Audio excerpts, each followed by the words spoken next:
Assalamualaikum warahmatullahi wabarakatuh. Assalatu wassalamu ala asrofil amyani wal mursalin wa ala alihi wassobihi ajma'in amma ba'du.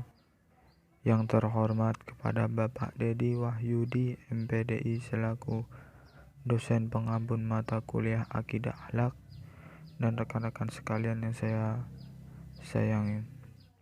Perkenalkan, nama saya Husdan Randika Ulama, NPM 2101011040 dari kelas E.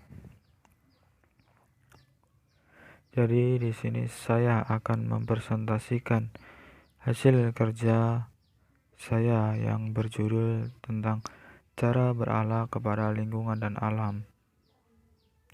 Sebelum kita memulai acara diskusi hari ini, baiklah kita mengucap lafaz basmalah. Bismillahirrahmanirrahim. Baik, langsung saja kita mulai ke materi yang pertama. Lingkungan yaitu semua yang adanya di dekat manusia. Ini berupa binatang, tumbuh-tumbuhan, dan benda-benda tak bernyawa lainnya. Pada dasarnya, akhlak yang diajarkan Al-Quran terhadap lingkungan itu bersumber dari fungsi manusia, yaitu fungsi sebagai khalifah. Sifat khalifah ini mengharuskan komunikasi dan interaksi antara sesama manusia serta manusia terhadap lingkungan dan alam semesta. Kekhalifahan sendiri memiliki arti pemelihara, pembimbing, dan pengayoman yang dimaksudkan agar semua makhluk mencapai tujuan dari Sang Penciptanya. Di dalam permasalahan lingkungan ada dua kata kunci yang berhubungan dengan keserasian lingkungan hidup, yaitu ekologi dan ekosistem. Ekologi yaitu sebuah studi tentang rumah tangga dari makhluk hidup. Ini merupakan bentuk interaksi antara makhluk hidup dalam kurung manusia, hewan, dan tumbuhan dengan lingkungannya atau benda mati lainnya.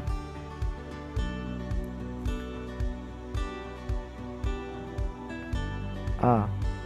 Mentafakuri. Tafakur merupakan cara agar memperoleh pengetahuan tentang Tuhan dalam arti yang hakiki. Ulama mengatakan jika tafakur ini dapat diibaratkan sebagai pelita hati, sehingga dapat terlihat baik dan buruk maupun manfaat serta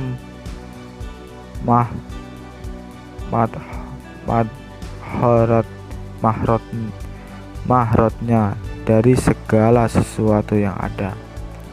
Dalam Quran surat Ali Imran ayat 190 dijelaskan tentang besarnya kuasa dari Allah Subhanahu wa ta'ala. Salah satu kuasanya yaitu menciptakan siang dan malam. B. Mentadaburi.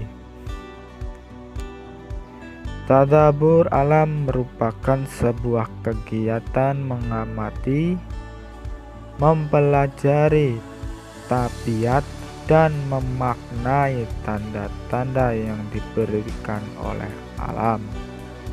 Tanda-tanda alam ini dimaknai untuk mendapatkan solusi dari persoalan yang dihadapi oleh umat manusia. Tadabur alam ini bukan hanya sebatas pada alam dalam bentuk material saja. Tadabur alam adalah jenis dari sebuah pembelajaran alam. Bentuk mentafakuri mentadaburi ini dapat berupa munculnya sebuah pertanyaan yang sangat dasar, yaitu tentang apa yang sesungguhnya alam harapkan, apa yang seharusnya dibawa dan kemana harusnya pergi. Berjalan untuk menelusuri alam. Bentuk mentadaburi alam ini berupa: 1. Meningkatkan minat terhadap lingkungan alam. 2. Melibatkan diri dalam alam. 3. Memelihara alam. Contohnya memelihara alam dari polusi. Yang keempat, melakukan navigasi alam. Yang kelima, senang melihat pola alam. Dan yang keenam, mempelajari berbagai jenis komponen dari alam, misalnya bebatuan, flora fauna, dan lain sebagainya.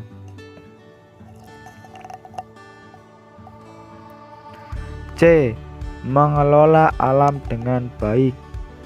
Al-Quran diwahyukan kepada Nabi Muhammad SAW pada sekitar 14 abad yang lalu.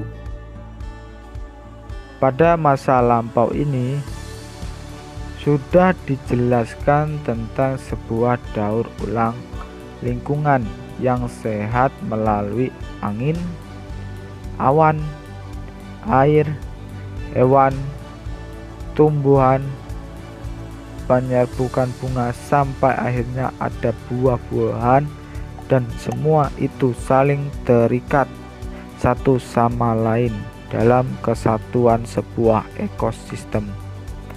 Bentuk pengelolaan alam yang paling mendasar yaitu memelihara setiap makhluk hidup yang ada agar tidak terjadinya sebuah kepunahan.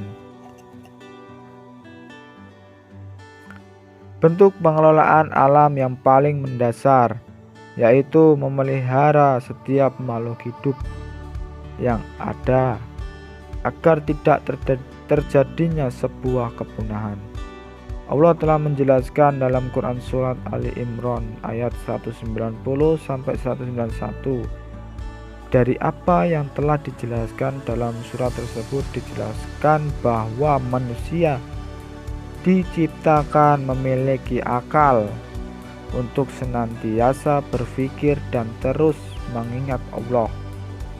Allah telah menciptakan bumi sebagaimana indah dan bermanfaat bagi seluruh makhluknya. Manusia dilarang untuk melakukan pengrusakan terhadap alam dan harus senantiasa memelihara apa yang telah ada.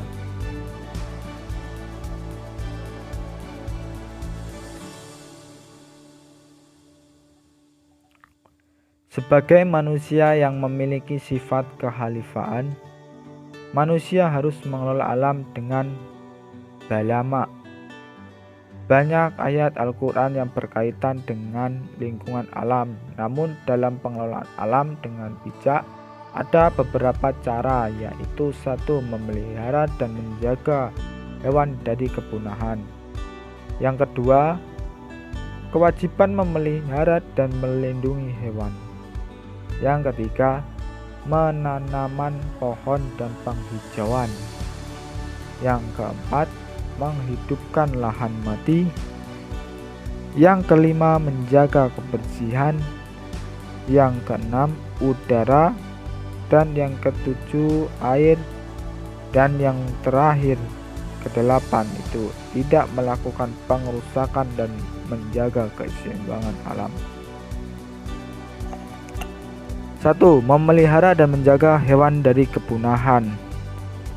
Kehidupan makhluk hidup sangat berkaitan antara satu dengan yang lainnya, baik tumbuhan dengan hewan, hewan dengan manusia, dan manusia dengan tumbuhan. Semua saling terikat dalam sebuah ekosistem.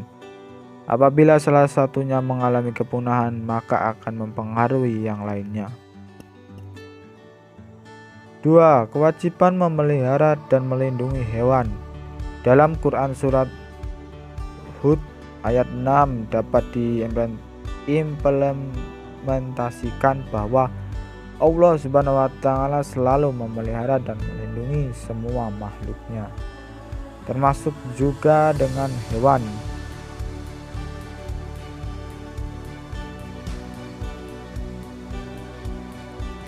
Manusia sebagai makhluk Allah yang paling mulia diberi sebuah perintah untuk selalu berbuat hal yang baik dan dilarang untuk melakukan kerusakan di atas bumi ini. Dijelaskan dalam Quran surat Al-Qasas ayat 77. Yang ketiga yaitu penanaman pohon dan penghijauan. Pohon memiliki banyak manfaat bagi alam, yaitu sebagai pemasok oksigen, sebagai tempat tinggal dari berbagai hewan seperti burung dan tupai, sebagai pengikat air di dalam tanah, sebagai sumber makanan, sebagai tempat berteduh baik manusia maupun hewan, dan lain sebagainya. Menghidupkan lahan yang mati. Yang keempat, lahan di sini berarti sebuah tanah yang tidak bertuan, tidak berair, tidak diisi bangunan, dan tidak pula dimanfaatkan. Kematian sebuah tanah akan terjadi apabila tanah tersebut ditinggalkan dan tidak ditanami. Kematian sebuah lahan akan terjadi apabila tanah tersebut ditinggalkan dan tidak ditanami. Tidak ada bangunan di atasnya, seperti tidak terjamak peradaban, kecuali bila tanah tersebut ditumbuhi pepohonan, maka tanah tersebut tidak dikatakan sebagai tanah yang mati. Yang kelima, menjaga kebersihan. Kebersihan yaitu sebuah usaha yang dilakukan untuk menghilangkan sebuah kotoran pada tempat yang kotor. Dalam perspektif Islam, kebersihan memiliki aspek ibadah dan aspek moral yang sering digunakan dengan istilah toharoh, yang memiliki arti bersuci dan